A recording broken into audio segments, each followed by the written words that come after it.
Cette capsule vous est présentée par Evo Rétro, compagnie techno montréalaise d'accessoires de jeux vidéo, et par la boutique Maixu pour vos peluches et articles décoratifs geek.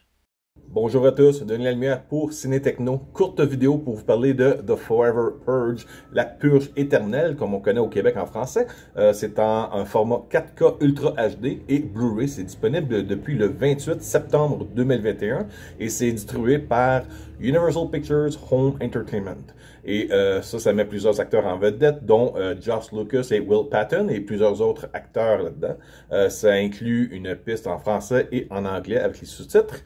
En gros, le synopsis, avant que je donne un peu mon avis sur le film, et en passant, c'est le 5e film de la série ou de la franchise, à part la série qui est disponible en streaming. La purge cogne à la porte toute la nuit. La population américaine pourra s'entretuer. Cela n'empêche pas des gens de trouver cette pratique barbare. C'est le cas de la famille Tucker qui possède un ranch au Texas. Malgré tout, le fils Dylan aimerait bien remettre à sa place Juan, un travailleur mexicain qui travaille pour son père. Cette année, cette tradition sera bien différente, en effet, car elle risque de continuer bien au-delà du temps permis, c'est-à-dire le 12 heures permis habituel une fois par année. Lorsque les États-Unis sont mis à feu et à sang, la survie de la population passera par une migration vers le Mexique et le Canada. Alors, qu'est-ce que j'ai pensé du film? La qualité visuelle, elle est très belle. On voit que ils savent on est rendu au 5e film, donc on sait dans quel univers qu'on patauge de les gens qui travaillent sur ce film-là. Les acteurs font ce qu'ils peuvent avec le scénario qu'ils ont. Et mes impressions sur le film, c'est que c'est pas vraiment un film épeurant. C'est plus un genre de film de paranoïa, suspense, thriller. Il n'y a pas vraiment de gore là-dedans. Il y a peut-être une ou deux scènes qui sont très acceptables par des gens qui sont habitués à voir ces films-là. C'est peut-être le moins épeurant de la franchise jusqu'à maintenant. Et c'est peut-être le problème que j'ai avec ça. Moi et ma conjointe, on a regardé ça, puis on trouvé qu'ils se sont trop, se sont trop retenus pour pouvoir peut-être présenter plus une image d'ensemble à travers les États-Unis. Ben, on perd le côté claustrophobe un peu, le côté peurant, personnel d'une attaque à la maison ou dans son quartier.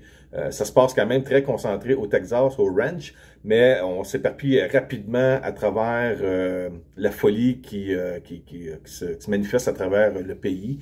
Et puis, on a un peu le côté surréaliste des gens qui ont émigré légalement du Mexique aux États-Unis et qui, là, se doivent, pour survivre, de se sauver et de retourner au Mexique avec des gens qui, certains d'entre eux, sont d'une certaine façon, on pourrait dire qu'ils sont racistes, qui sont contre le fait que les gens ne sont pas purs puisqu'ils ne sont pas nés aux États-Unis.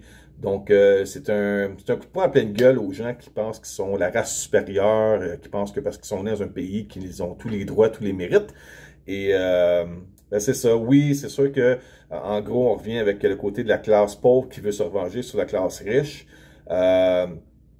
Il y a plusieurs contextes par rapport à la différence de race, les croyances, l'expérience de la vie, notre entourage. Mais ce film-là, le 5e, en tout cas de Forever Purge, c'est plus un film qui nous met dans l'ambiance de la purge et comment ça pourrait déraper si un groupe de complotistes pourrait, à travers les réseaux sociaux, s'unifier à travers un pays complet puis peut-être engranger une guerre civile moderne. Donc, on est plus dans ce contexte-là qu'un film, tout simplement, où est-ce que les gens se font attaquer par des personnes étranges dans une maison, dans des coins sombres, ou des coups de machette, les choses-là. C'est vraiment plus une question d'envergure, un début de guerre civile où est-ce que l'armée est prête à intervenir même là-dedans. Donc, c'est bien présenté, c'est bien ficelé, on livre bien le produit de ce qu'on veut raconter, sauf que on se retient du côté épouvante, horreur, gore. Il n'y a pas vraiment ça dans ce film-là. Vous n'allez pas retrouver ça là-dedans. Mais je vous conseille quand même le film. C'est peut-être une bonne location. Du côté achat, si vous êtes bien sûr un fan de la série, je vous recommande ça. C'est une bonne suite à la franchise de Purge. Et mais là-dessus, si vous n'avez jamais écouté ces films-là, si vous n'avez jamais été attiré par ça, peut-être du côté découverte, voir ce film-là qui est un peu moins du côté gore et plus comprendre un peu ce que représente la purge dans cette franchise-là. Mais pour le reste, Pour moi, c'est une note de passage, juste ça. C'est un bon divertissement de titre. Puis j'ai ma conjointe qui, elle, est plus une fanatique de gore, de sang. Et elle a été très déçue de ce film-là.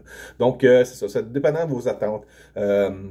Attendez-vous pas à avoir des tripes par voler, des têtes coupées, puis des casses sciées en deux. Il n'y a rien de ça là-dedans. C'est vraiment un côté de paranoïa par rapport à l'instabilité d'un gouvernement qui crée une genre de différence sociale entre les riches et les pauvres à travers un jeu qui est totalement inhumain.